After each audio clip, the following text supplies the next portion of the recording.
Ele diz o seguinte: o desenvolvimento ele vai acontecer de qualquer jeito. Quem vai proporcionar se esse desenvolvimento psíquico, esse desenvolvimento do indivíduo enquanto ser existente, se ele vai acontecer de maneira saudável ou não, quem vai proporcionar isso é a relação parental. São os pais. Imagina se esse pai é o predador. Imagina se esse pai é o abusador. Imagina se é esse pai o degradador dessa infância. Interessante que você traz aí os danos.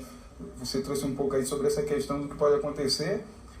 O abuso sexual, ele não só traz danos para a infância, sim, quanto para a fase adulta. Sim. Transtorno de ansiedade, toque, transtorno obsessivo compulsivo, síndrome do pânico, depressão, agressividade, a criança ela começa a ficar erotizada, uma angústia profunda, introspecção, a criança começa a se isolar, rendimento escolar baixo. Sim. Ou seja, é um conjunto de coisas. Um abuso sexual, ele arruína, ele degrada. Eu falo isso com muita indignação, porque os danos são profundos. Por exemplo, tem casos de mulher na fase adulta que ela só gostava de ter relação sexual com o marido de maneira agressiva. Por quê?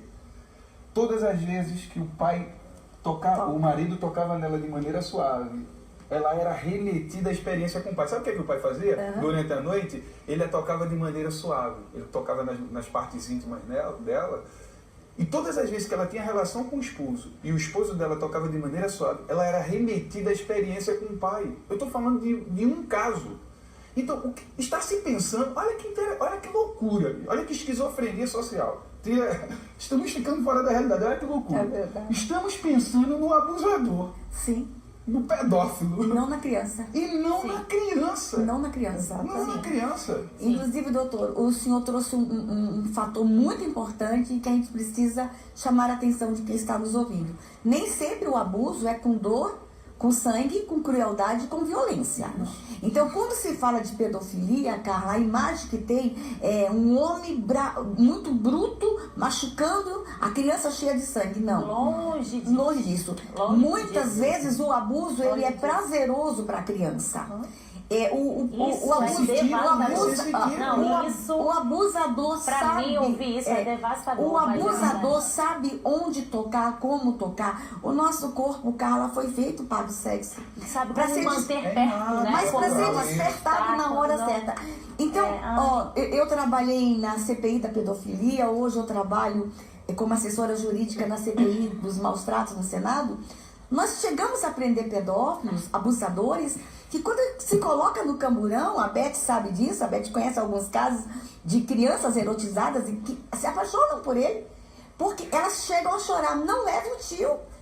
Porque o tio, às vezes, é a única fonte de prazer que a criança tem, cara. Tem um filme, O Quarto de Jack, se não me engano. Isso. Vocês já viram esse filme? Em que Quarto de Jackson. Baseado em fatos reais. Isso. Uma menina, ela é raptada adolescente, já viu? Sim, já assisti. Então, e ela desenvolve essa relação de te amo, te odeio, né? Com o abusador. Ai, uma coisa... Olha só, a gente vai falar sobre alienação parental ainda, que tem tudo a ver com isso que a gente está dizendo. E a gente precisa por um intervalo. Só queria falar antes de uma coisa. Lá no meu estado... foi preso pela DPCA, Delegacia de Proteção à Criança e ao Adolescente. Mandar aqui meus cumprimentos ao delegado que tem feito um brilhante trabalho à frente da DPCA, do delegado Dr. Lourenço Pasolini, um servidor público da Prefeitura de Vitória, capital do meu estado. Ele foi preso em flagrante, dormindo na casa dele com uma menina de 10 anos de idade. Ele não foi pego no ato do abuso, eles já estavam dormindo, já tinha acontecido, né, a noitada, mas através de denúncia, a polícia foi fazendo essa investigação e, enfim, deu esse flagrante nele. E no depoimento dele, e aí com quebra de sigilo telefônico, né, dizendo, ele como aliciador ali no bairro, né, alguém influente no bairro dele, dizendo, aliciando as meninas, eu gosto das novinhas, essas coisas assim, a menina com 10 anos de idade, no depoimento tete a tete, foi perguntar, ele falou assim, eu não sabia que ela só tinha 10 anos de idade. Você é pai? Foi perguntado para ele. Você é pai? Sou, eu tenho uma filha de 15 anos. Ele tem uma filha de 15 anos, mas ele não sabe a diferença de uma menina com 15 para uma menina de 10. Você vê que é da característica da perversão, né? Estrutura de personalidade perversa. E aí, foi levantada a questão aqui do abusador ser alguém da rotina, se for o pai, por exemplo, que é muito comum, e a partir desse muito comum, a gente vai falar então no próximo bloco sobre a questão da lei da alienação parental. Rapidinho, não sai daí, chama pra gente pra assistir com você o próximo bloco que a gente já tá de volta. De volta com o nosso segundo bloco desse programa Visão da Vida de hoje, que tá um espetáculo. O primeiro bloco já foi assim, extremamente relevante, com informações muito importantes que agregam ao debate público, sobretudo porque você que é militante das mesmas causas que nós somos, precisa saber se defender na rua, porque as pessoas querem saber por quê, com base em quê, por que você está falando isso, quem disse, está escrito aonde. Então a gente precisa aprender a se defender também para poder defender as nossas crianças que precisam da nossa defesa. Nossa pauta hoje é pedofilia, é doença, é crime, é orientação sexual e também estamos falando da luta contra o abuso infantil, como lidar com a questão dos abusadores, que muitas vezes são pessoas próximas. Nós vamos entrar nesse mérito da questão agora.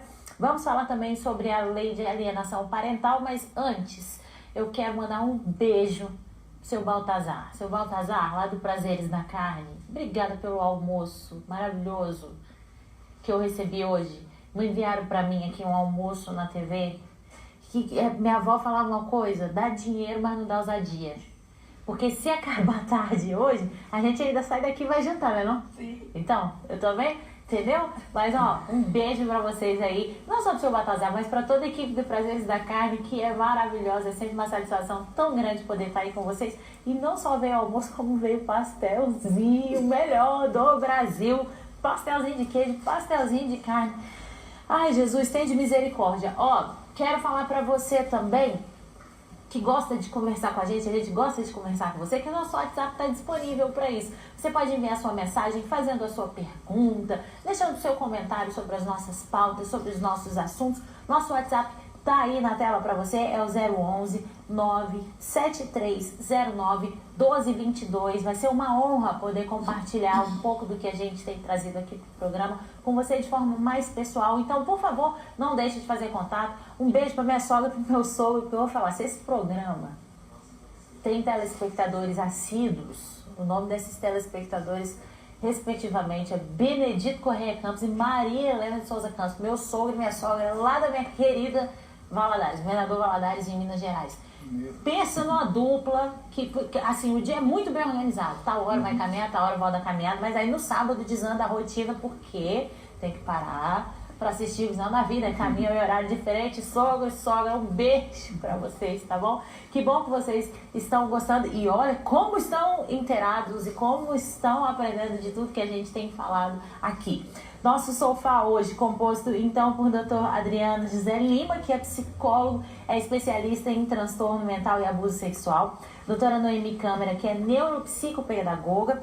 E doutora Elizabeth Alonso, que é advogada e membro de movimentos que defendem mães vítimas da lei da alienação parental. A gente vai falar mais detalhadamente sobre isso, porque é estranho falar mãe que é vítima de uma lei, né? Como assim se tornou vítima de uma lei? A lei é algo para proteger. Como é que a gente se torna vítima dela? A gente vai falar sobre isso mais detalhadamente, mas eu fiquei devendo a palavra à doutora Elizabeth no primeiro bloco, onde nós discutimos a questão do é doença, não é doença, a criança gosta do abuso, não gosta do abuso, como que recebe isso, são muitas questões e eu imagino que chegam para a doutora Elizabeth quase que diariamente assuntos que envolvem abuso infantil. Sim, boa tarde, quero primeiro agradecer a oportunidade, né? Um tema muito importante, muito atual e não é alguma coisa que está fora do nosso alcance, pode acontecer na casa de qualquer um. E quando você fala sobre pedofilia ser crime, você entra na área do direito, precisa entender um pouco o mecanismo do direito, né? Como é que ele funciona hoje no nosso país e por que essas mudanças e esse debate de querer normalizar a pedofilia. Então, quando você normaliza socialmente um conceito, tá? Você tem que mexer nas leis daquela sociedade. Então, e para você mexer nas leis, tem que entender como isso é hoje, né? Foi falado uma coisa importante, pelo doutor Adriano, na questão de que a pessoa ela pode ser pedófilo, mas pode não ser abusador. No ramo do direito, o crime de estupro de vulnerável, ele acontece com a materialização do delito, ou seja, com o abuso efetivo. Então, enquanto a pessoa ela tem o sentimento da pedofilia e ela tem a compulsão, mas isso não é colocado contra uma criança, para o direito isso não interessa. Tá? Então, o direito, a criminalização, a palavra crime, ela surge exatamente na efetivação do abuso perpetrado contra uma criança hoje menor de 14 anos. Então, você tem no conceito da criminologia, quando há o convencimento do promotor criminal de que houve um crime, existe na investigação a materialidade do delito e o seu autor. Tá? E essa materialidade do delito, ela vai ser apurada de forma objetiva. E dentro da pedofilia, dentro do abuso ou estupro de vulnerável, né? Não a pedofilia é um sentimento, é a tendência, né? Do sexo contra a criança, então é o conceito, tá? Da orientação sexual. Então, quando você fala de crime, é a materialização desse conceito, né? Se a sociedade criminaliza ou não. Então, essa investigação, ela tem que ser feita de uma forma objetiva e não subjetiva. Hoje, depois, nós vamos falar da subjetividade na alienação parental, né? Que é uma das coisas que estão tendo que fazer, é a prova subjetiva do abuso, né? Uhum. Então, a materialidade, ela pode acontecer nos vestígios físicos, no corpo de delito, quando tem lesão, fissura, rompimento vaginal, anal e etc. E ela pode acontecer quando não tem essa materialidade, aí vai a fala da vítima. A interpretação do desenvolvimento cognitivo, vou ser um pouco ousado e vou entrar na área dos meus amigos de sofá. Só uma pergunta sobre a criminalidade. No Brasil hoje, eu não tenho certeza, mas a criminalização da posse, por exemplo, de imagens de crianças nuas, né? Isso. Essa questão é crime no Brasil? Armazenar, compartilhar, curtir é crime. Então a gente tem que ter muito cuidado, porque até um certo tempo o pedófilo era preso só quando ele estava ali no ato. Hoje, se encontrava no computador dele imagem, ele também é preso. Porque às vezes ele deseja, eu nunca abusei de uma criança. Mas armazenou. Mas o cara fica comprando imagens na internet. Aí dentro dessa perspectiva. De 2008 para cá, quando foi ampliado o conceito criminal de estupro de vulnerável, porque o conceito que se tinha antes era exatamente a posse e o abuso com vestígio. Era alguma coisa muito precária, né? O que acontece? Com algumas normas, algumas leis que entraram no Congresso foram aprovadas e alteraram substancialmente o ECA, o abuso passou a ser, por exemplo, o voyeurismo, que é a contemplação lasciva do nu da criança, seja ao vivo ou seja através de uma virtualização, de uma rede social, de uma internet, de uma deep web. Que podia dizer, eu fico olhando, mas eu nunca toquei. Exato, né? A contemplação, por exemplo, de uma criança tomando um banho no banheiro, que é uma coisa, higienização normal de uma criança, a pessoa entra no meio de um banho e visualiza aquilo ali, um estupro de vulnerável. A própria exposição da criança a esse voyeurismo. Então tem a pessoa que pratica o voyeurismo e tem outro que expõe a criança ao voyeurismo, né? Real, né? Então, desde dos atos mais rudimentares de sexualização até os efetivos, que é a própria perpetração, a penetração e a posse, enfim. E dentro dessa atmosfera você pode colocar um monte de situação. O vídeo, a imagem, a fala erotizada da criança, qualquer coisa que dê uma conotação sexual lasciva à criança. Por quê? Porque a criança não pode ser objeto de sexualização. Ela é uma pessoa humana, ela tem detentora de direitos, ela é uma personalidade jurídica em desenvolvimento, como também um adulto, se ele não tem a própria voluntariedade de se expor à sexualização, ele tem o dever, o direito de não ter essa exposição. Como, por exemplo, a questão, vamos colocar um significado de um adulto, tá? Nós temos pessoas adultas que ficam trocando nudes por celular, por WhatsApp, né? E hoje nós temos a criminalização do nude. Se você pega esse nude no privado e compartilha, como, né, acontece o casal que se separa, né, e pega um nude e publica para todo mundo para expor o cônjuge numa situação de divórcio, se isso já é crime numa situação de adulto, todos os direitos de crimes sexuais que você pode ter para um adulto, ela não é diferente para a criança. Qual é a diferença do adulto com a criança? a sua consciência, a sua autonomia de vontade e seu grau de desenvolvimento cognitivo, de entendimento daquilo que está acontecendo com ela. Isso o direito deveria estar entendendo, é isso que o direito está normatizando. Então, quando você entra numa ação criminal, no processo crime de apuração de estupro de vulnerável, ele, na materialidade do delito, ele vê duas situações. O primeiro, a materialidade causada, qual foi o tipo de crime que foi perpetrado, se foi penetração, se foi voyeurismo, se foi qual tipo de estupro de vulnerável aplicado, e ele também tem uma relação de nexo e causalidade com o dano potencial do crime. Esse dano potencial do crime, ele não mexe na criminalização em si, mas na pena, na aplicação da pena depois, né? Então, qual o potencial do dano? Lesionou? Ela é um agravante.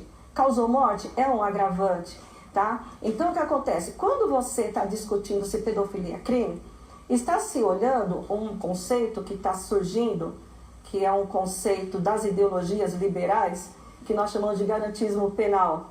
Nós estamos vendo o lado do criminoso, dos direitos humanos do criminoso. Sim. Tá? Então, ele vai ver o que está se buscando hoje. A vida pregressa do criminoso, o histórico familiar, a motivação do crime. Se é um bom profissional, se é uma pessoa de bom comportamento, se ele é bonzinho, um anjo, um demônio, se quando ele fez o crime ele era um anjo, virou demônio depois, né? Então, eu vou chamar assim garantismo penal. Ele está se deixando de ver o dano potencial causado como resultado desse crime, tá? Então, quando você vai mexer nessa questão e vai ver o dano potencial, você vai entrar em tudo isso que foi falado aqui. A criança vai crescer com uma sequela, vai crescer retraída, falta de confiança no semelhante, problemas sexuais crônicos na fase adulta, tudo isso que acho que meus colegas sabem explicar até melhor. Essa questão que o doutor Adriano levantou no primeiro bloco, por exemplo, de um caso, né? De uma mulher e tal. Porque cada indivíduo é um indivíduo, né? Cada personalidade vai somatizar. E cada um vai reagir de maneira distinta. Por exemplo, hoje não é do interesse das universidades estaduais, pelo menos eu não conheço, pode até ter, não vou ser audacioso, porque eu não sou detentor de conhecimento. Não existe hoje projeto de pesquisa nas universidades, até onde eu sei, que possa me dizer o seguinte: o índice de homossexuais que foram abusados na infância não é de interesse do movimento LGBT. E eu não estou dizendo, eu tive até na Câmara do Vereador de São Paulo uma discussão, e que promovida até pela vereadora Ruth Costa, e estava lá o representante do Conselho Regional do Escolha de São Paulo, federal, e eu disse o seguinte, uma das minhas falas foi o seguinte, eu disse: é óbvio que eu não estou dizendo que todo abuso sexual vai desenvolver um comportamento homossexual, mas eu tenho um índice muito grande de pessoas que na fase adulta foram construindo, né, essa sexualidade, e hoje são homossexuais, e são homossexuais egodistônicos. O que é um homossexual egodistônico? É aquele indivíduo que, apesar de se sentir atraído por pessoas do mesmo sexo, ele tem a AMS, atração por pessoas do mesmo sexo, ele entra em estado de sofrimento psíquico. E como fator desencadeador dessa homossexualidade, tem o abuso sexual. Eu estou falando de um outro problema agora. Estou falando da homossexualidade. Né? Eu tenho homossexuais que são homossexuais hoje, egodistônicos, e não só egodistônicos, outros que não sofrem por se sentir atraídos por pessoas do mesmo sexo, mas que tem como fator desencadeador o abuso. Uma outra coisa sobre o abuso, que enquanto a doutora falava, fiquei pensando: o abuso sexual, ele é o delito menos denunciado do mundo. Isso é fato. Tem um livro, Traumas e Abusos. Subnotificação é baixa, 10% dos casos. Menos denunciado do mundo. Por que ele é o delito menos denunciado do mundo? Na sua grande maioria, e a gente tem que ter muito cuidado com o discurso, porque esse é um discurso feminista também, de que os homens são os maiores abusadores. É verdade, a gente tem uma grande incidência. Mas existem mulheres abusadoras. Muitas. Tias abusadoras, mães abusadoras. Babás. Babás abusadoras. Professoras. Né? Tem babá que tinha se relacionando com uma criança. Uma criança de 4 anos, e ela subia em cima dele e fazia os movimentos de como se estivesse tendo uma relação sexual com uma criança de 4, 5 anos. Doutor, então, o pênis da criança ficou contaminado, né, ferido, por causa dessa conjuntura. Na CPI, nós chegamos a relatórios que nos assustam. Números, vou falar de números. Mais de 50%, já se fala em 62%, mas eu ainda vou usar um número antigo. 51% do abusado pode se tornar um abusador. É um ciclo. O abusado hoje vai ser abusador amanhã. O abusado hoje, abusador amanhã. Nós temos que interromper esse ciclo. E aí, quando a gente vê esses números, então, meninas abusadas poderão ser mulheres abusadoras. Então, há uma ideia de que o pedófilo é só o homem, mas a mulher também abusa. E há algumas situações em que a mulher não abusa tocando, mas permitindo que alguém abuse do filho, vendendo a criança, que já é se omitindo, é uma forma dela estar abusando também. Outra coisa, se ela colocar isso, eu concluindo, agregando a fala da doutora Damares, porque ele é o delito menos denunciado do mundo? Porque ele sempre acontece por alguém muito próximo. Sim. É um pai, é uma mãe, é um tio, é um vizinho, é um primo. E outra coisa, é alguém que não levanta suspeita. Sim. É sempre figuras Isso de tinha que ficar representação. tão claro, né? A doutora Damares falou aqui no primeiro bloco, não é um cara mau que vai bater numa criança. Vamos parar de falar que o abusador é um monstro, que a criança ela vai esperar um bicho feio. Agora, é o tio bonito. Queria só puxar um ganchinho só sobre a questão da exploração da criança. Eu queria só fazer uma pergunta aqui, pra gente fechar aqui, uma pergunta pra doutora Noemi. Pois não. Por que é o crime menos denunciado no mundo? As crianças têm medo? A criança se sente amedrontada, não compreende no início, ela só passa a perceber quando aquele que fez aquela coisa com ela, porque ela sempre fala aquilo, fez uma coisa comigo, me doeu, me machucou, quando ele pede segredo. Quando ele faz um combinado de segredo, um simples olhar, um presente, uma atenção especial, o medo de acontecer alguma coisa com ela, eu vou contar para a polícia que você falou isso, que você inventou isso. Isso é uma mentira, porque a criança sempre é trabalhada nessas coisas até uma certa idade. Então ela demonstra diante disso um medo muito grande, uma ansiedade. Ela passa a compreender aquilo como normal, mas quando ela começa a observar alguma coisa, ou alguém falar alguma coisa, ou ver com algum comentário na televisão, ou mesmo uma crítica em casa, aí ela para pensar e ela começa a pensar naquilo que está acontecendo com ela. Ela sente nojo, ela sente repulsa, ela sente vontade de vomitar, ela faz xixi, ela evacua de medo, ela se afasta, ela fica acuada. Ou então pode acontecer o inverso de tudo isso. Ela pode ficar irritada, ela pode ficar uma criança muito difícil de se lidar. E ela aponta. Enurese, sim, é enurese.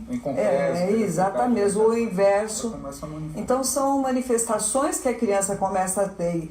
E também isso ocorre, que eu queria ter colocado um pouco antes, às vezes o próprio ambiente da casa oferece condições para essa pessoa fazer. Se a mãe trabalha, tem uma criança só, ela fica sozinha, o pai vai alimentar, o pai vai dar banho, o pai vai comprar coisas para a criança, ele vai suprir alguma necessidade da criança e às vezes acaba ocorrendo. E quando isso acontece em casa, a mulher fica assustada. Como isso aconteceu? Puxa, eu vivo tanto tempo com esse homem, não imaginava que ele era isso. E aí começa a aparecer desconfianças, uma conversa entre duas pessoas, a criança ouve, grava, então ela vai vendo as reações. Quando ela vê que todo mundo começa a ficar também amedrontada, aí é um momento que às vezes a criança se rebela. Ela conta o que aconteceu, mas ela fica com medo. Ela vai segurando essa informação o mais que ela pode. Mas ela vai sentindo tudo isso no corpo. E a probabilidade de que se cutucar um pouquinho, achar outra vítima é grande. A criança conta. Eu acho que uma criança deveria ser chamada na justiça para depor. Ela deveria ter a fala dela ali, porque quem viveu foi ela. Não adianta eu, uma professora, uma psicopedagoga, um médico, aconteceu isso assim, assim. Enquanto não se prove, se todo mundo tem dúvida e começa a aparecer alienação parental, chama a criança. A criança vai contar e te conta com detalhes. Darla, só para fechar, de cada 4 meninas abusadas, só uma denuncia que foi abusada.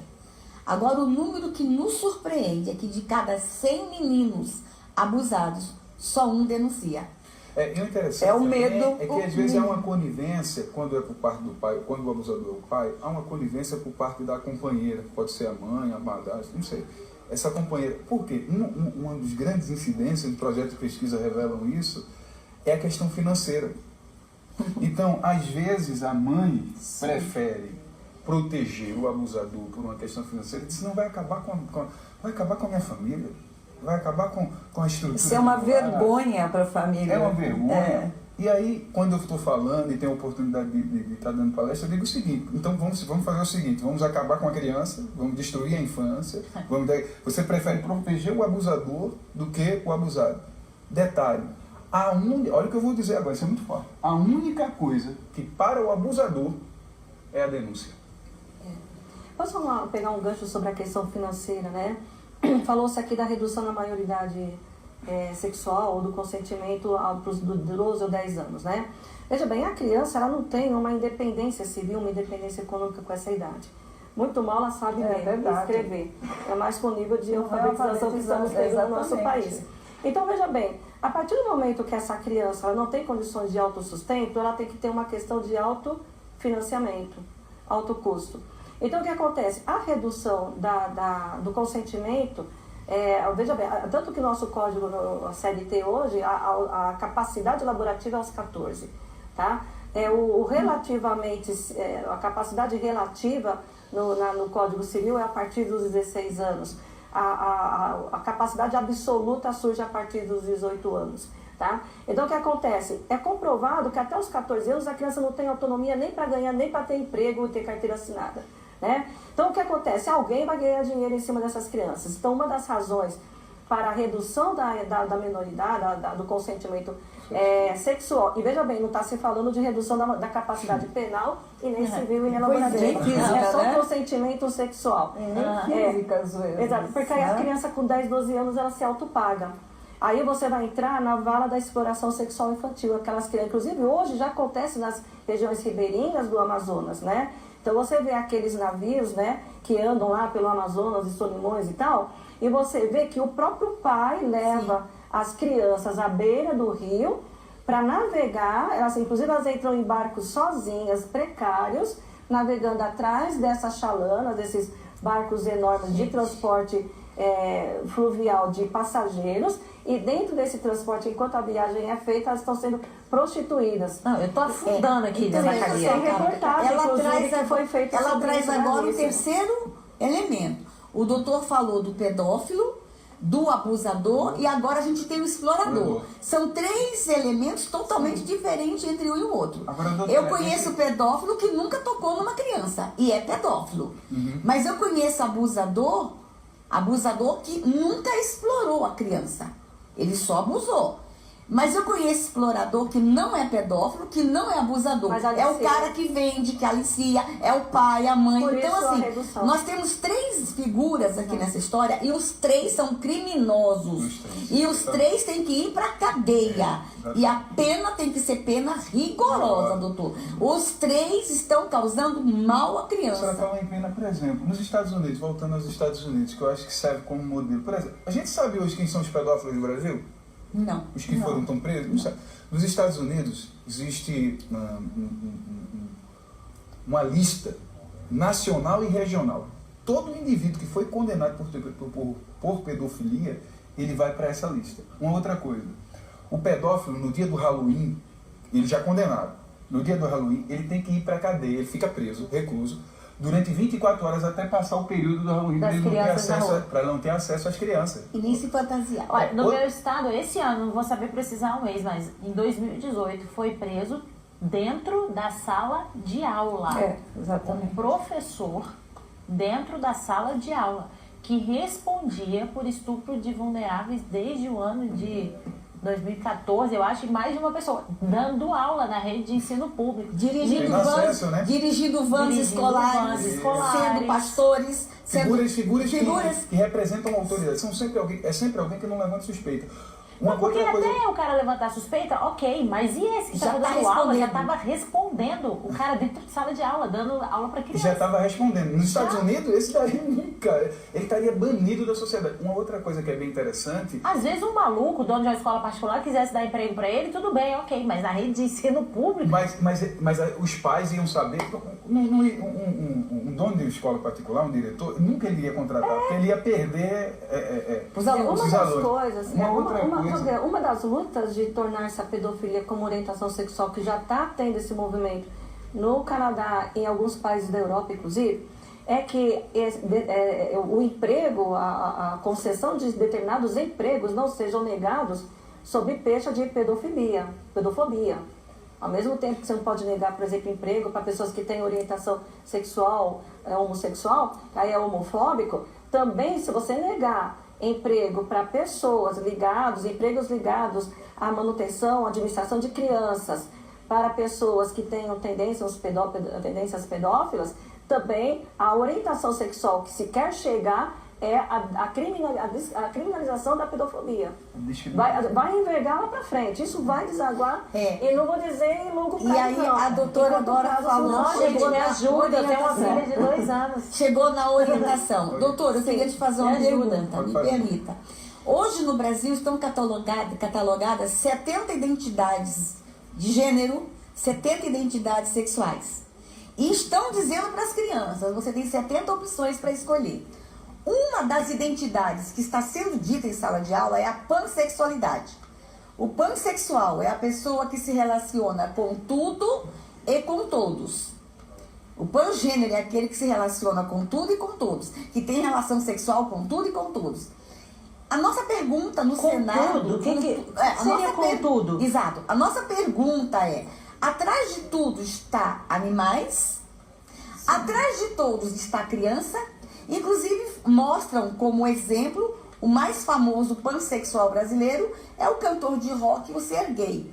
Serguei já deu uma entrevista falando que se relacionava com a bicicleta. Então, a nossa pergunta é, por trás dessas terminologias, está criança? Vai ser... Há essa iniciativa mesmo de ser uma orientação sexual? Porque está todo mundo preocupado que seja doença, ok?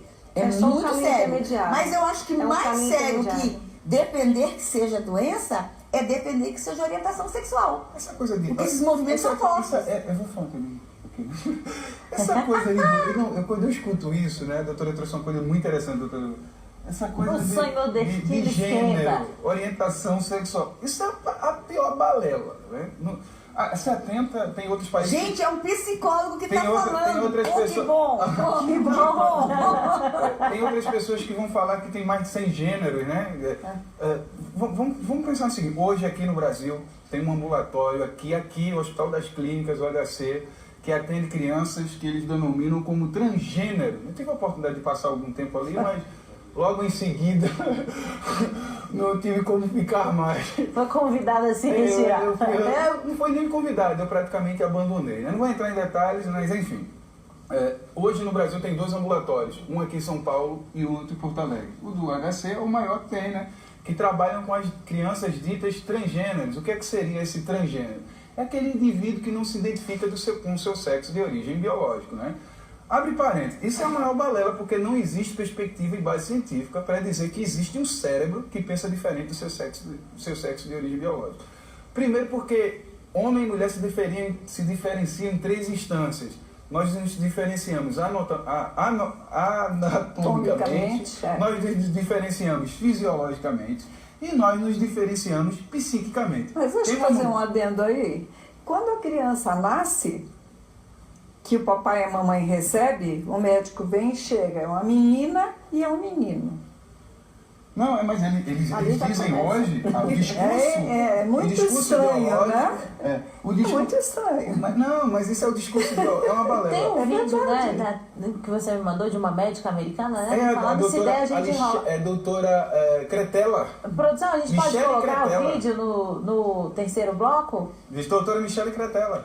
A doutora Michele Cretella ela traz essa ideia, né, da diferença anatômica. Por exemplo, a mulher... pensando nessa perspectiva fisiológica.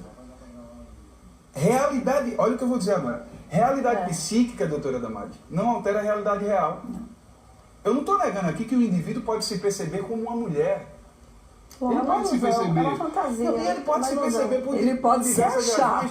E nós devemos acolher esse sofrimento. A gente deve compreender e trabalhar na perspectiva. E se o indivíduo é adulto e não sofre com isso, beleza, segue a sua que vida. eu acho, assim, eu não vou dizer, eu nunca gosto de ser taxativo, porque cada indivíduo responde de maneira distinta. Eu acho muito difícil não causar sofrimento psíquico. Mas só para Mas tem gente que se incomoda com esse discurso. Ah, você acha que as pessoas estão sofrendo? Não estão, as pessoas estão felizes. Cada indivíduo é o que quiser E que fique claro que a gente não está aqui discutindo adultos, com quem você faz sexo, quantas vezes por dia você faz, com quantas pessoas você faz. Você é adulto, segue a sua vida, a gente tem nada a ver com isso. Mas retomando a indução da criança. A indução da criança. Retomando essa questão de realidade psíquica, já que a doutora eu acho muito interessante essa questão da orientação sexual, e cai muito bem o que eu vou falar agora, e eu tive experiência de atender crianças de 7 anos de idade com os pais em sofrimento, uma loucura, e pessoas direcionando, não, isso é um processo de aceitação, você tem que aceitar. Mas concluindo, realidade psíquica e realidade real são duas coisas bem distintas. Por exemplo, eu sempre dei esse exemplo, eu dei esse exemplo até lá na Câmara no mês passado. Eu me acordo hoje e digo assim, eu sou rico. Aí eu vou aqui numa loja da Mercedes, eu digo, eu quero esse carro aí, quanto é? 500 mil reais. Eu digo, é à vista agora, passa aí meu cartão. Aí quando ele passou a primeira vez, vai aparecer lá na maquininha, transação não. Aí ele passa mais uma vez. Na 7ª vez, ele disse assim, se você não for embora, eu vou chamar a polícia. Ou seja, eu me acordei imaginando que eu era milionário, mas na verdade eu era pobre. Tinha que dividir em 10 vezes.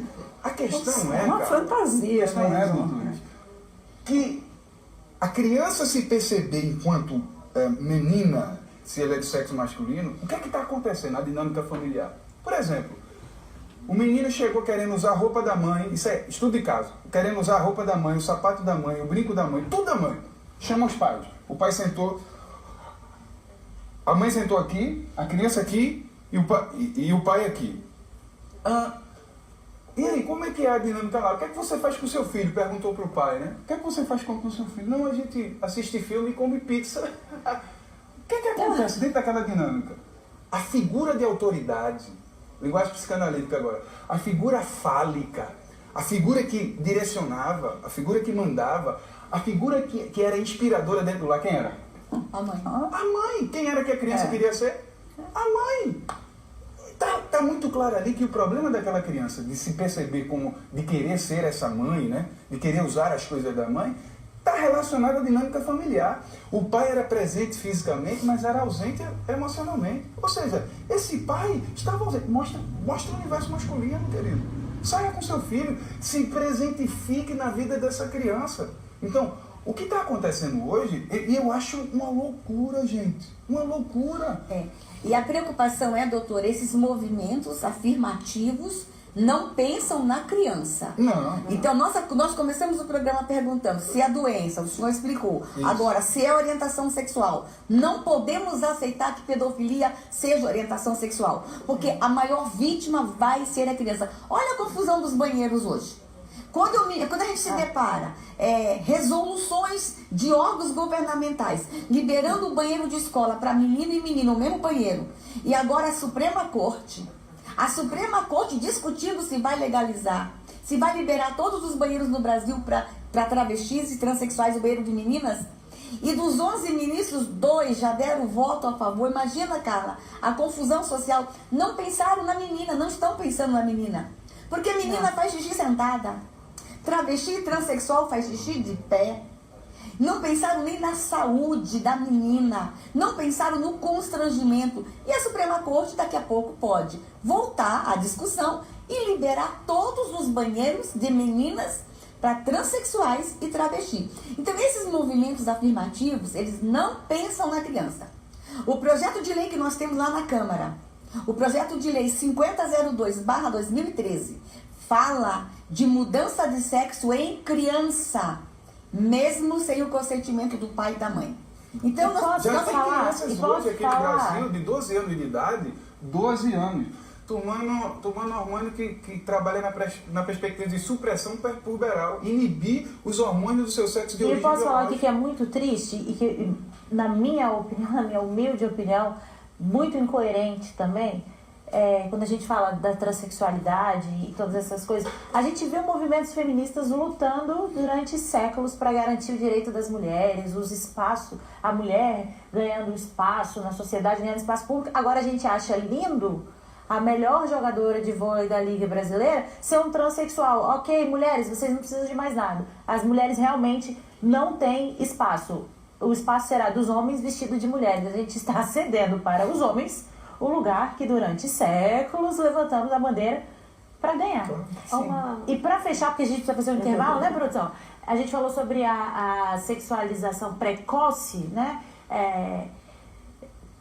O doutor disse uma coisa interessante. Cadê o pai para mostrar o universo masculino? Por outro lado, a gente vê pais com tanto medo de alguma coisa desandar dentro de casa, que os pais estão levando os meninos para as ruas e ensinando que postura masculina é fazer sexo cada vez mais cedo, com várias meninas, e não ter compromisso e desrespeitar as meninas, também de forma muito precoce, sexualizando os meninos. Porque a gente falou muito de, né, roupinha curtinha, menininha maquiada fora de tempo, essa questão da sexualidade, mas com meninos, idem também. E muitas vezes no desespero de, né, querer que seja macho. Hoje a gente trabalha na desconstrução da masculinidade, né? Os homens estão sofrendo. E aí... Existe uma aversão hoje à figura masculina pelo movimento feminista, e isso está sendo refletido na dinâmica familiar. Os pais querem que o menino seja macho cada vez mais cedo. O discurso é todo diferente, na minha humilde opinião, repito, do começo ao fim. Você não pode colocar vestidinho de princesa na menininha, porque se você está influenciando a sexualidade dela. Então não pode, ela tem que ser livre para ela fazer o que quiser. Por outro lado, aquele vestidinho que está pendurado lá e a menina não deve usar por influência sua, porque ela tem direito de escolher o que ela quer ser, o menino pode usar. O menino pode. Vestir de princesa da Disney. A menina não. Esse discurso tem que acabar, né, produção? Esse discurso é tão falho porque a criança está em duas instâncias. Ela está em instância de maturação psíquica e ela está em instância de maturação fisiológica. Isso implica dizer o seguinte: se não for os pais que influenciam, quem vai influenciar? Né? Fica a pergunta no ar. A gente volta no terceiro bloco para tentar entrar na lei da alienação parental, né? No terceiro bloco. Não saia daí.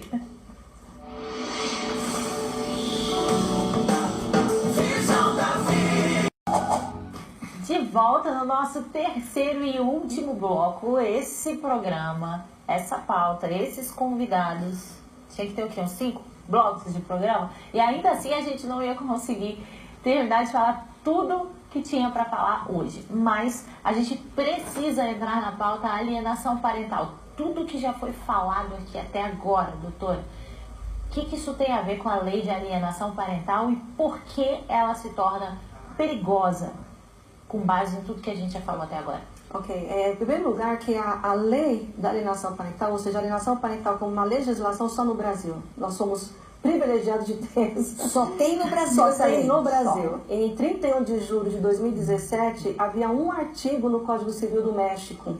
Houve uma denúncia em 2015, 2016, de uma mãe que denunciou o abuso do pai contra 3 filhos ou 3 filhas. E foi considerada alienadora. Ela estava na iminência de perder a guarda, e para não perder a guarda ela acabou matando as crianças e se matando. Isso causou um clamor público enorme no México, muito intenso.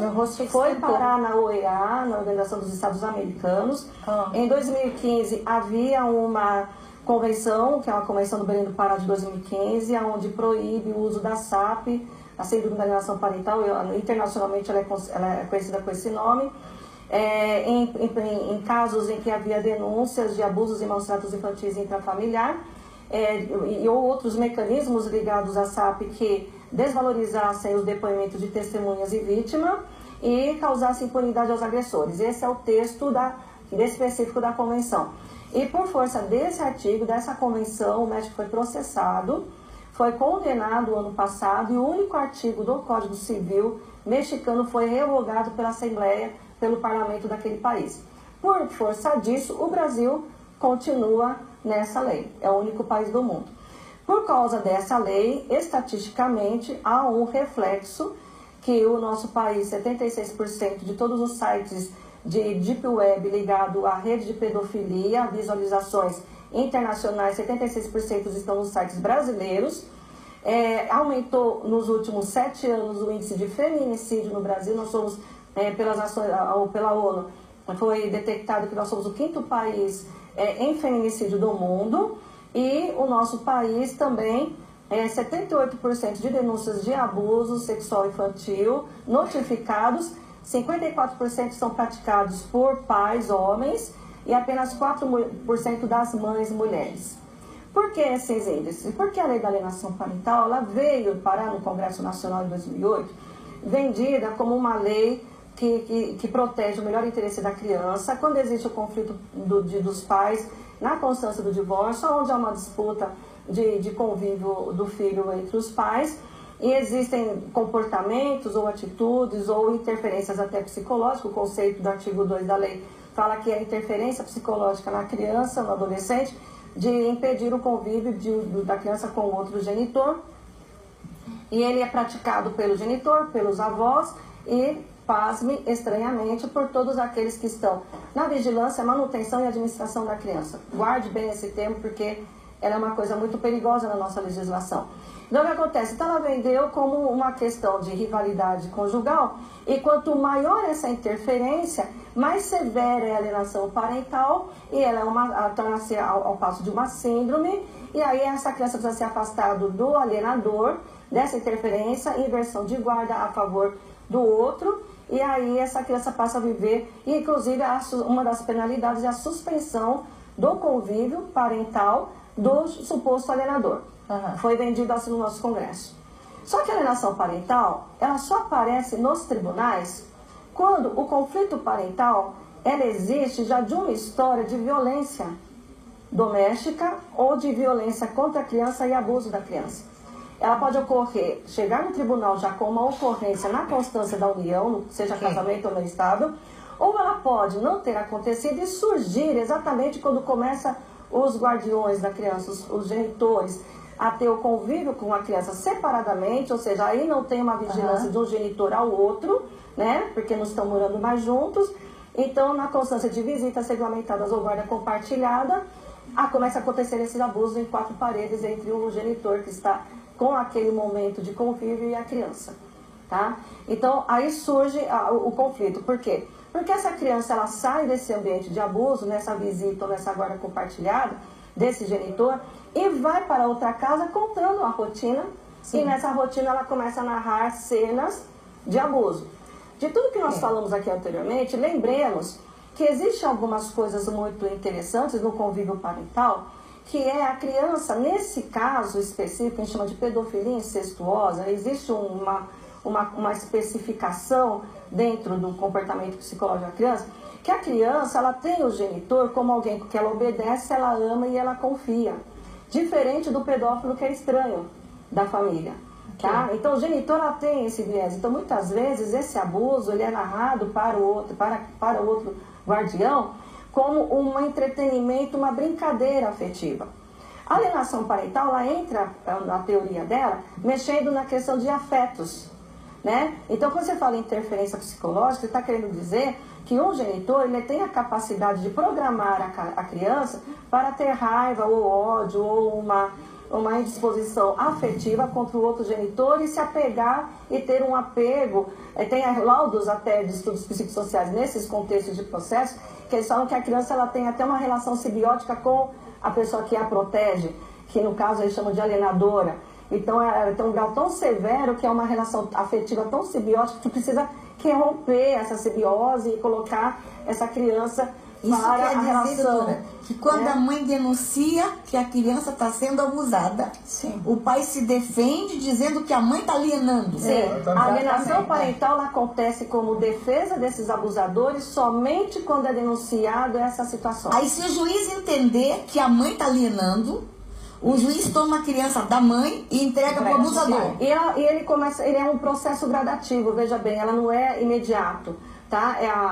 O artigo 6 da nossa lei de alienação parental, ela coloca nos seus incisos uma progressão desse processo de afastamento de quem está protegendo contra quem está abusando. Começa com uma advertência, depois começa com a ampliação do convívio, se era antes uma visita assistida, amplia para uma visita regulamentada de 15 dias, depois ela pode virar uma guarda compartilhada, ela pode também aparecer em formato de multa, também existe a prevenção de multa. As mães pagam dinheiro? Sim, e são multas altas, são valores inclusive por descumprimento de visita, ou seja, cada vez que a criança resiste de ir na visita, com o pai abusador, ela tem que ser arrastada, ela tem que ir chorando, tá? Agora, se ela não é entregue nessas questões, ela não é entregue, é aplicada uma multa por descumprimento. A cada 15 dias ela não vai, a cada 15 dias é uma penalidade, é uma multa. Mas mesmo que o pai esteja respondendo o processo criminal, a mãe provou que ele abusou, tem laudo, ele está respondendo o processo criminal. Mesmo nesse caso, a justiça tira da mãe e entrega para o abusador? Existe caso em que na vara criminal a promotoria ofereceu a denúncia criminal, ou seja, depois de um processo de investigação de inquérito policial, chega a todas as provas, inclusive em estados que antes da aprovação da lei da escuta protegida, que está em vigor de abril desse ano, eles já faziam a escuta gravada da criança. Então, essa é a minha pergunta. A criança é ouvida nesse processo? Então, o que acontece com a criança? Ela é ouvida porque o artigo 4 da lei, por exemplo, tão logo a pessoa entrou com a petição no processo querendo o impedimento da visita, e o outro alegou que esse impedimento, essa denúncia que é feito é alienação parental.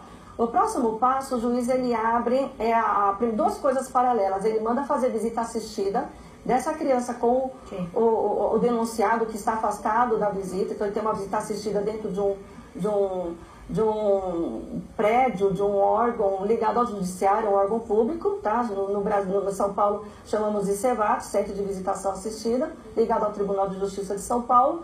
Enquanto essa visita ela é feita semanalmente por um período dentro desse local, o juiz nomeia um psicólogo, um perito, para fazer o chamado estudo psicossocial. Vai entrevistar em separado a mãe, ou a criança e o pai, e inclusive é feito o processo de acariação. A acariação é uma coisa assim, bizarro dentro, não sei se na psicologia eu diria isso, mas no direito para mim é uma coisa bizarra, porque quando, por exemplo, uma mulher ela é estuprada, ela sofre um crime sexual, e a polícia, a delegacia quer confrontar quem é o bandido, então a mulher ela fica dentro de uma sala com um vidro, e o vidro ele tem visão para uma antessala, onde é colocado vários homens, e ela tem que apontar quem é o seu agressor. A criança ela é acariada na frente do agressor. Ela é obrigada, é assistido pela psicóloga, como é que é o comportamento da criança, como é que é o envolvimento dela naquele momento da criança. Não pode, porque... Isso aí, juridicamente, isso é uma orientação jurídica? Não, mas o problema é que a legislação ela não pode normatizar métodos da psicologia, porque são ciências separadas. Quem normatiza isso é o CFP. É o CFP que normatiza os métodos de laudo. Relativo, né? Por isso que eu estou perguntando. Muito complexo. Então nós temos... Mas estão ocorrendo o que acontece? A gente não pode negar que a alienação existe.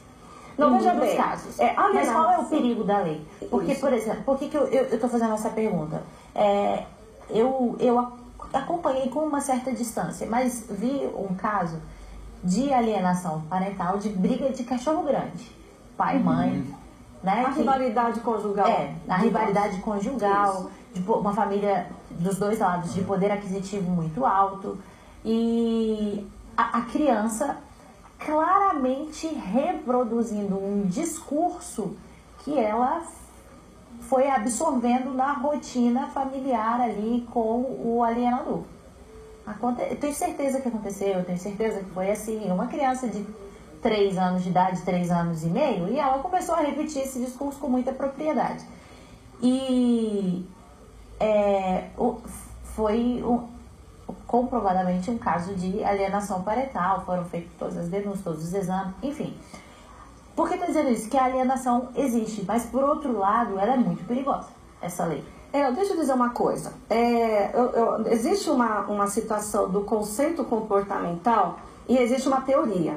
São coisas separadas. O que foi feito, qual foi o engajamento feito por detrás da teoria da alienação parental?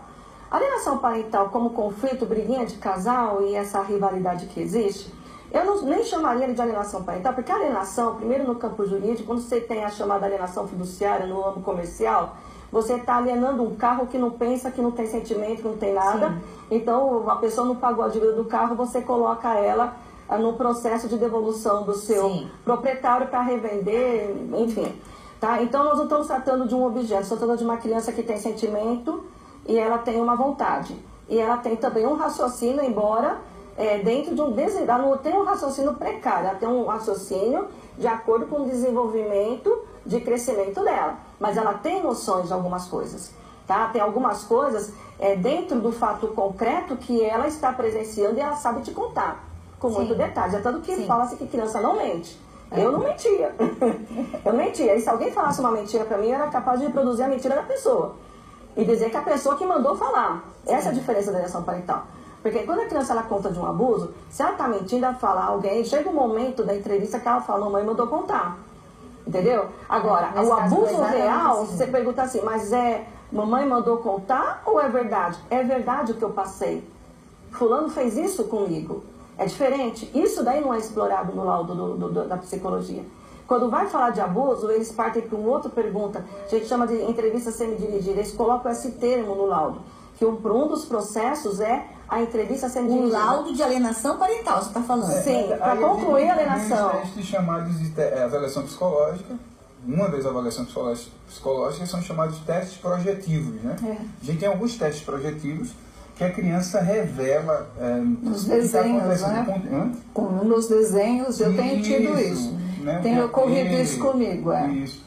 Só que os desenhos não são juntados no processo. E me parece que os laudos não são juntados no processo. Há uma padronização de laudos, há uma venda de laudos. O que está acontecendo? É isso que eu apresentei. A prova do laudo não é juntado. Não é juntado a gravação das entrevistas, não é juntado os desenhos. No preâmbulo dos laudos aparecem todos os testes aplicados, mas não é juntado a prova de nenhum deles para poder ser contestado pelo assistente técnico. Mas se o juiz pensa, eu não sou advogado, né? Agora, enquanto psicólogo, eu posso dizer que existe uma avaliação psicológica, existe teste projetivo, e não só é a avaliação psicológica, tem essa questão da avaliação, a entrevista com os pais, tem todo um contexto, né? Então, os testes projetivos, eles vão revelar o que está acontecendo com esse conteúdo psíquico, entendeu? A pergunta é, se eu não sou advogado, por isso que eu estou perguntando, se um juiz pega uma situação como essa, um caso como esse, que está faltando partes, né? Está faltando partes, porque às vezes, e pode-se pedir uma outra avaliação. Eu tenho casos que o juiz, o determinado psicólogo fez a avaliação psicológica. Não, mas aí ele pede para um outro perito, para 2, 3 peritos, aí vai de acordo com a percepção do juiz, de entender a situação. Mas a pergunta é, se está faltando, juridicamente, como é que está faltando peça? Exato. Veja bem, essa lei, o texto dessa lei, ela foi muito bem feita. Eu vou dizer para vocês que ela foi feita, elaborada por cabeça de 3 juízes, praticamente. Uma ex-desembargadora, já aposentada, a doutora Maria Berenice Dias, foi uma das mentoras da redação técnica da lei. Existe um outro juiz que é de São Paulo, eu não lembro o nome dele. E quem entrou com o projeto de lei, que na época era deputado federal, inclusive pelo um partido taxado como PSC, Partido Social Cristão, porque esse projeto entrou por um Partido Social Cristão em defesa da família, tão bonito, né? Vamos defender a família cristã, né? Então entrou o ex-desembargador, presidente do nosso tribunal aqui de São Paulo, Dr. Regis de Oliveira. Então, tecnicamente, ela é uma lei perfeita. Agora, onde estão os gatilhos da lei? Primeiro, o artigo 2, quando ela coloca que a alienação parental pode ser praticada pelo genitor, avós ou quem está na manutenção de vigilância e manutenção da criança... babás. Nós estamos com um caso de babás. Sim. Foram afastaram da criança porque disseram que a babá era alienadora. Sim, exato. O que acontece? Você minou todas as testemunhas do crime. Tá? Então, quando você tem um professor denunciando o abuso, que a criança chegou dizendo que o pai ou a mãe abusa dentro de casa, você minou a testemunha porque ela é alienadora, de acordo com o artigo 2. E assim todo mundo... até você, se você tiver, você pode ser alienadora. Exatamente. Outro termo, estudo psicossocial. Essa palavra, ela tem um peso dentro do ramo jurídico diferente da perícia técnica do Código de Processo Civil. A perícia técnica, ela quer apurar a veracidade dentro do conhecimento técnico específico se ocorreu um fato ou não denunciado. Tá? Que permite um contraditório maior, que você pode nomear um perito do mesmo ramo da sua confiança. Esse perito, inclusive, ele é obrigado a acompanhar a perícia junto, Então, vamos ver o engenheiro tem que ver um vazamento dentro de um prédio. O juiz tem que autorizar que o meu perito e da parte contrária acompanhe essa perícia junto. No estudo psicossocial, não. Ele não é uma perícia, ele é um estudo social. Isso é proposital. Quem fez, o lobby pedófilo fez de propósito, tá? O termo disso, tá? Ele usa o termo estudo social porque ele é um estudo social que não permite contraditório. Tanto que existe, vocês podem pesquisar, sim, a resolução 001/2008 do Conselho Federal de Psicologia, que num dos seus termos, ele não permite que os nossos psicólogos, assistentes técnicos, de uma parte ou de outro, eu falo nossos porque eu sou advogada, então eu tenho que indicar um perito, um assistente técnico pelo meu cliente, não permite que eles acompanhem essas entrevistas sendo dirigidas. E esses desenhos. Então, o que você acaba... Então, já é um cerceamento de defesa. Então, qual é o caminho que nós, advogados, tínhamos que pensar? Se existe uma agenda de entrevistas que eu tenho que fazer com o pai, mãe e criança, eu tenho o direito de, no mesmo pé de igualdade, produzir a minha contraprova. Então, eu tenho que pedir para o juiz as entrevistas nos mesmos graus de agendamento. E até, às vezes, permitir com que nós gravemos essas entrevistas. Porque os nossos assistentes não podem acompanhar, porque não é uma perícia técnica, é um estudo psicossocial. Então, tem vários gatilhos na lei que ela cerceou direitos de defesa. Outra coisa só importante. E é um pequeno relance. As entrevistas das partes, inclusive, a criança ela é parte processual. Ela é um objeto do interesse jurídico do momento. Tudo que é falado no laudo é revertido contra ele. Viola um artigo que tem no Código de Processo Civil chamado 379, que fala assim, que a parte processual ela é obrigada a fornecer todas as declarações ao juiz, exceto aquelas que reverterem provas contra si. Inclusive, esse artigo ele veio por força da Convenção de São José da Costa Rica, que ela é muito antiga, que deu origem ao nosso CPC de 1972, que proíbe a produção de prova contra si mesmo. Entendeu? Então, todas as entrevistas feitas no laudo acabam revertendo contra você. Inclusive a própria fala da criança, reverte contra ela. Doutora, na prática, quantas mães no Brasil a senhora acha que já teve a guarda revertida por causa dessa lei? Olha, eu tenho conhecimento, inclusive, convivo bem de perto com um grupo de coletivo de mães, eu não estou autorizada a falar o nome do coletivo, a pessoa que lidera não me autoriza, pegou de surpresa agora a pergunta, mas ela fez um levantamento de 90 casos que ela tem de todo o país, e desses 90 casos, 90% já estavam com inversão de guarda, 50% dos casos estavam com inversão de com o processo ainda em andamento, e os outros 50% estavam com decretação de inversão de guarda. Nossa. Dessas inversões de guardas existiam, todas elas massivamente eram mães, Porque existe uma falácia equivocada, a gente chama de gardenistas, porque a alienação parental ela foi criada por um americano chamado Richard Gardner, depois a gente pode, se der tempo, o programa voltar. É verdade que ele definiu pedofilia, esse homem? Sim, o Richard Gardner tem uma história, inclusive ele foi o assistente técnico, o perito assistente técnico do processo do Michael Jackson, que ele foi acusado de pedofilia no parque dele no Neverland. Tem uma história da alienação parental nisso, Que depois a gente pode até, se o programa permitir, contar rapidamente a história do Richard Gardner. Mas essas mães que tiveram, os gardenistas, eles falam o seguinte, que a inversão da guarda, por que a mãe predominantemente é chamada de alienadora? Porque a mãe, ela tem, majoritariamente hoje, pelo direito, pelas sentenças judiciais ou pelas disposições iniciais dos processos de divórcio, a mãe ela tem a guarda unilateral inicialmente, até que os juízes comecem a regulamentar as visitas e a guarda compartilhada.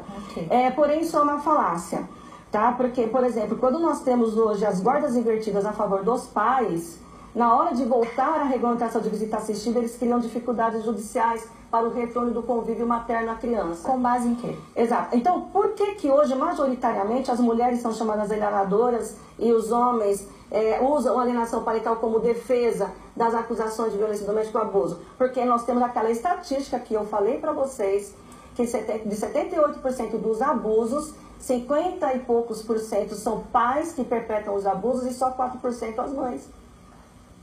Então, as estatísticas, e não só que Mundialmente, nós temos um índice maior de abuso infantil e outra coisa. Foi perguntado no começo do programa, por que existe esse instinto de pedofilia contra a criança?